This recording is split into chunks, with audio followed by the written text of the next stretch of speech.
साधु बाबा राजकुमारी सौम्या को घूर घूर कर देख रहा था। राजकुमारी सौम्या साधु बाबा को अपनी ओर देखते हुए क्रोधित हो जाती है और तभी वह साधु बाबा एक तोता बन जाता है और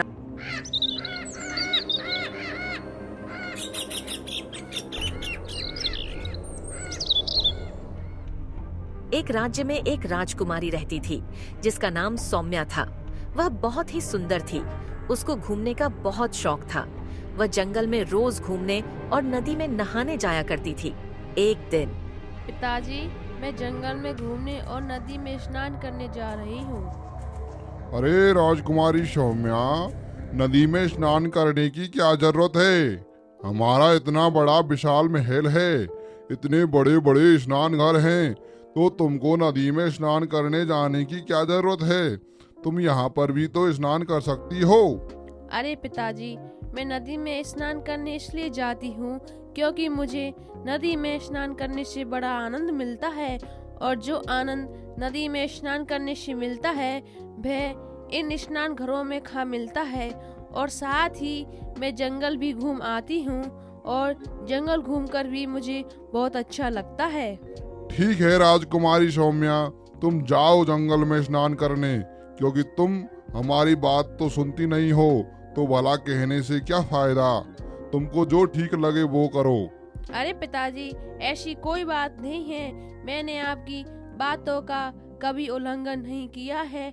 हमेशा आपकी बातें मानती हूँ, पर मुझे नदी में नहाना अच्छा लगता है, इसलिए मैं जाने की जिद कर रही हूँ।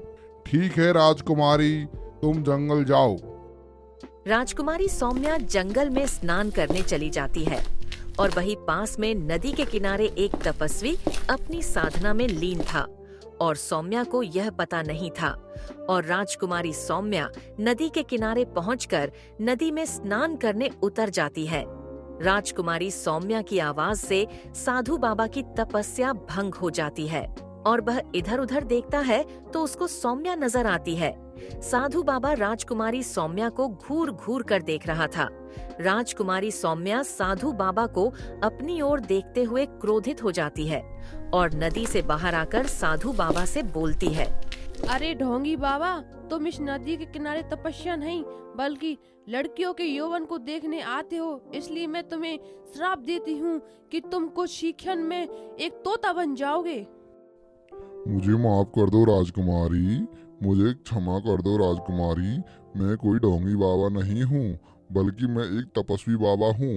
मैं इस नदी के किनारे अपनी साधना में लीन था और मैं आपकी आवाज़ सुनकर अपनी साधना से भंग हो गया था, इसलिए मैं देखने लग गया कि कौन है जिसकी आवाज़ से मेरी साधना भंग हो गई है। राजकुमारी, मैंने आपको नहाते हुए नहीं देखा। राजकुमारी, मुझे क्षमा कर दो। राजकुमारी, मेरी कोई गलती नहीं है, मुझे क्षमा कर दो। मुझे इस तरह का श्राप मत दो राजकुमारी। नहीं, मुझे तुम पर बिल्कुल विश्वास नहीं है। मैं तुम्हारी बात नहीं मान सकती।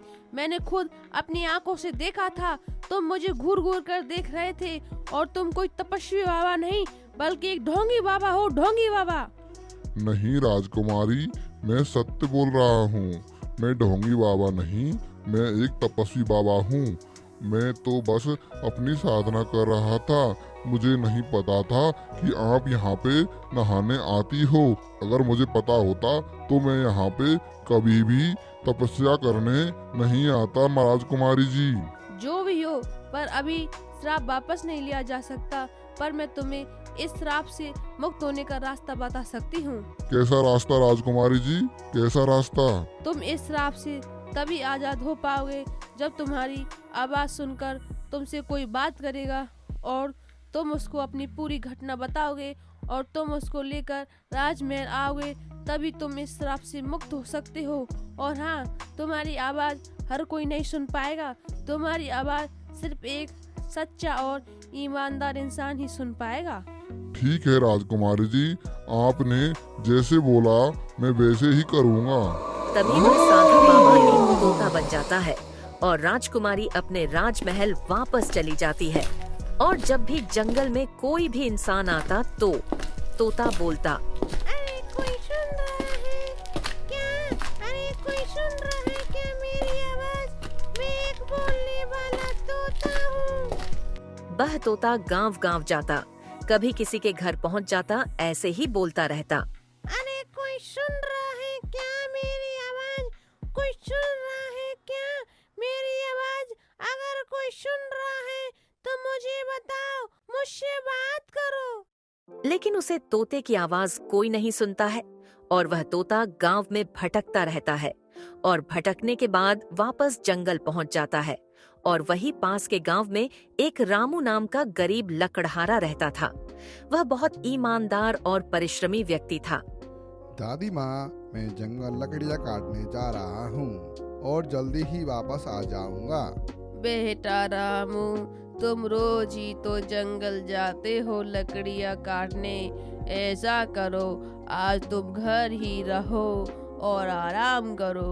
आज तुम कहीं मत जाओ बेटा। अरे दादी माँ, अगर मैं लकड़ियाँ काटने नहीं जाऊंगा तो हमारे घर का खर्चा कैसे चलेगा और हमारा पेट कैसे भरेगा? इसलिए दादी माँ, मुझे लकड़ियाँ काटने तो जाना पड़ेगा। और दादी माँ, आज मैं दूसरे जंगल में लकड़ियाँ काटने जाऊंगा क्योंकि उस जंगल में खतरनाक जानवर आ गए हैं, इसलिए मैं उस जंगल में नहीं जाऊंगा। आज एक दूसरे जंगल में जाऊंगा। ठीक है बेटा रामू, जाओ तो तुम, और अच्छे से जाना। पता नहीं वह दूसरा वाला जंगल कैसा होगा। ठीक है दादी माँ, मैं चलता हूँ। और दादी माँ, आप अपना ध्यान रखना और समय पे खाना खा लेना। रामू अपनी दादी माँ को बोलकर जंगल की ओर निकल जाता है। रामू को आता देख तोता बोलता है, ओ भाई सुनते हो क्या? ओ भाई सुनते हो क्या? कौन है? कौन है? और यह अजीब सी आवाज कहाँ से आ रही है? अरे इसने तो मेरी आवाज सुन ली। आखिरकार वह दिन आ ही गया जिसका मुझे बेसब्री से बरसों से इंतजार था। इधर देखो भाई, मैं हूँ तोता और मैं इस पेड़ पर बैठा हूँ। अरे यह तो एक तोता है और यह तो बोलता भी है। तोता, बोलो क्या काम है तुमको और तुम क्यों पुकार रहे थे मुझे? हाँ भाई, मैं तोता हूँ और मैं बोलता भी हूँ क्योंकि मैं एक साधु बाबा हूँ। मुझे एक समय पर एक राजकुमारी ने श्राप दिया था और मुझे उस श्राप ने मुझे एक तोता बना दिया। और राजकुमारी ने श्राप देकर मुझसे बोला कि तुम इस श्राप से तभी आजाद हो सकोगे जब तुम्हें कोई ईमानदार और सच्चा इंसान मिलेगा और वह इंसान तुम्हारी आवाज को सुनेगा और तुम उसको अपनी पूरी घटना बताओगे और तुम मुझे राजकुमारी के पास राजमहल लेकर जाओगे और उनको बोलोगे कि इस तोते को श्राप से आजाद कर दो, तभी मैं इस श्राप से आजाद हो पाऊंगा। भाई, आप मेरी सहायता कीजिए, प्लीज सहायता कीजिए, मेरी मदद कीजिए। मैं समझा नहीं, मुझे अपनी सारी घटना बताओ तोता। तोता रामू को अपनी सारी घटना बताने लग जाता है। रामू तोता की बात सुनकर बोलता है, मुझे आपकी घटना सुनकर बड़ा खेद हो रहा है, पर मैं राजमहल नहीं जा सकता। अगर मैं वहाँ जाता हूँ तो मुझे वहाँ के राजा बंदी बना लेंगे, तो मैं क्या करूँगा क्योंकि राजा बहुत क्रूर है।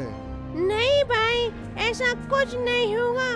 तुम तो बस मुझे राजकुमारी के पास ले चलो, मैं सब कुछ समझ जाएगी और तुम्हारी बात मानकर मुझे श्राप से मुक्ति मिल जाएगी।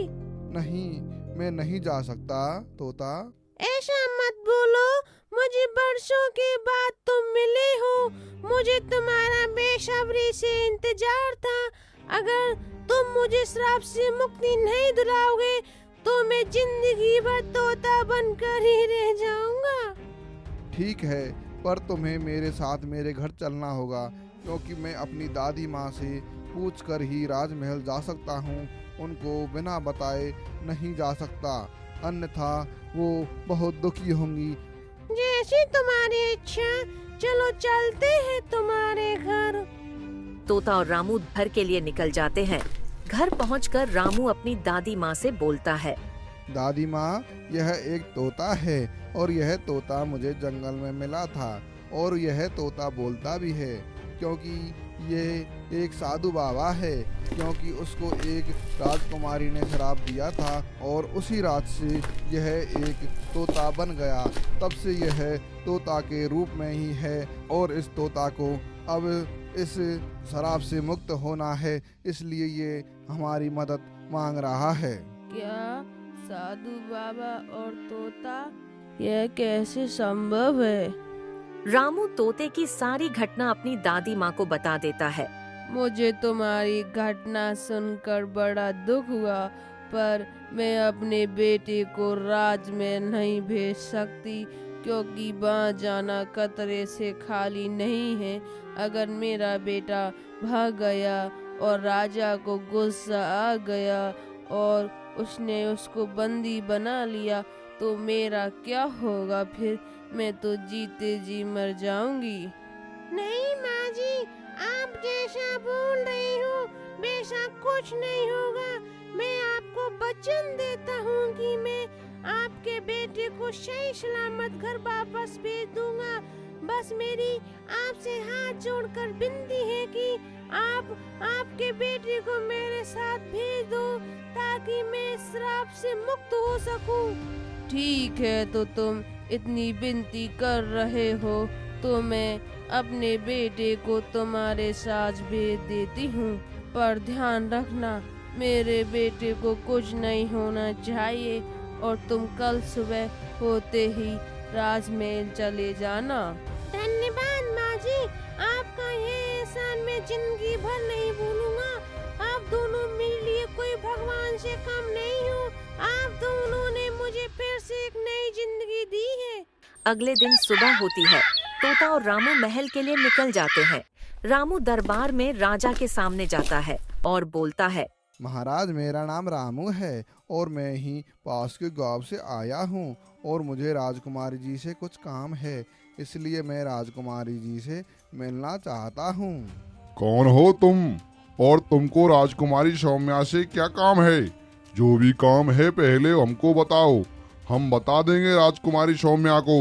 नहीं महाराज, यह सिर्फ राजकुमारी जी को ही बता सकता हूँ, उसके अलावा किसी और को नहीं बता सकता। अच्छा, तुमने हमको मूर्ख समझा है, हमको पागल बना रहे हो, हमको कुछ समझ में नहीं आता क्या? और जो भी बात है अगर तुमने हमको नहीं बताई तो हम तुम्हें बंदी बना लेंगे। अब बताते हो या नहीं, या बंदी बनाकर तुम्हें कारागृह में डाल दिया जाए? नहीं महाराज, मुझे बंदी मत बनाओ, मैं सच बोल रहा हूँ। मैं सिर्फ राजकुमारी जी से मिलना चाहता हूँ और यह सिर्फ वही समझ सकती हैं, उनके अलावा कोई नहीं समझ सकता। अब बताते हो या नहीं, या बंदी बनाकर तुम्हें कारागृह में डाल दिया जाए? नहीं नहीं महाराज, मुझे बंदी मत बनाओ, मैं सब कुछ बताता हूँ। महाराज, यह तोता एक साधु बाबा है और यह तो मुझे जंगल में मिला था और इसी तोते ने मुझे आवाज़ दी, क्योंकि इसकी आवाज़ मैं ही सुन सकता हूँ और इसको राजकुमारी जी ने शराप दिया था, इसलिए उसको शराप से मुक्ति दिलाने के लिए मैं राजकुमारी जी के पास आया हूँ। क्या तोता और वह एक साधु बाबा, यह कैसे संभव है? तुमने क्या हमें मूर्ख समझा है? और अगर यह सत्य है तो हमें सारी घटना बताओ। रामू तोते की सारी घटना राजा को सारी घटना बता देता है। रामू की सारी बातें सुनकर राजा बोलता है, क्या तोते, तुम्हारी इतनी हिम्मत? तुमने इन आंखों से हमारी राजकुमारी को नदी में नहाते हुए देखा? अगर हमें राजकुमारी बताती तो हम उसी समय तुम्हें मार डालते, तुम्हारी आंखें नोच लेते, तुम्हें जिंदा जला देते और कुएं में डाल देते।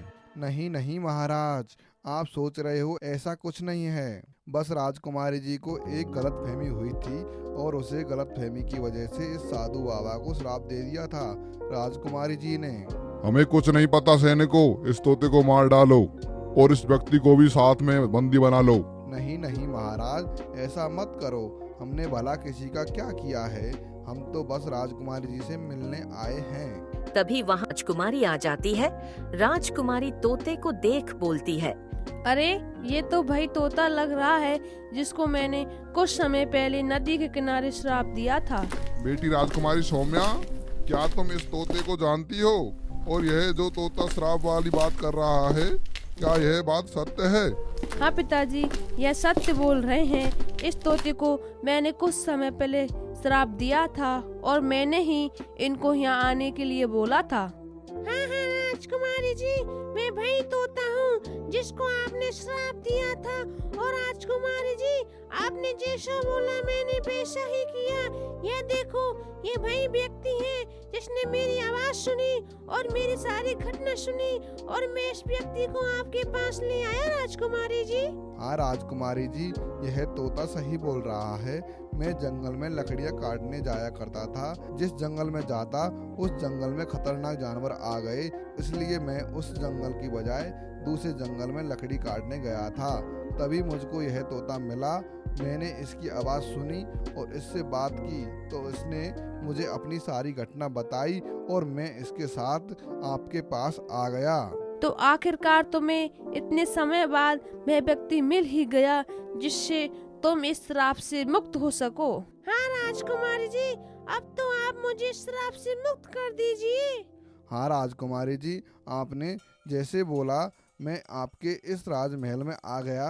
राजकुमारी जी, अब तो आप इस तोते को इसे उस शराब से मुक्त कर दीजिए। ठीक है, मैंने जैसा बोला था इस तोते ने वैसा ही किया, इसलिए मैं इसको श्राप से मुक्त करती हूँ। तोता, आज मैं तुम्हें इस श्राप से मुक्त करती हूँ, तो तुम आज इस श्राप से आजाद हुए। राजकुमारी के बोलते ही तोता फिर से साधु बाबा बन जाता है और साधु बाबा राजकुमार से बोलता है, धन्यवाद राजकुमारी, धन्यवाद राजकुमारी, आपने आज मुझे शराब से मुक्त कर दिया। इस दिन का मुझे ना जाने कब से इंतजार था। और तुमको भी धन्यवाद रामू। अगर तुम मेरी मदद नहीं करते तो मैं इस तरह से कभी भी मुक्त नहीं होता। आज मुझे तुमने एक नई जिंदगी दी है। अरे साधु बाबा, ऐसा कुछ नहीं है। यह तो मेरा एक फर्ज था जो मैंने पूरा किया। साधु बाबा फिर से अपने वही स्थिति में आ जाता है और यह देखकर साधु बाबा अत्यंत खुश होता है।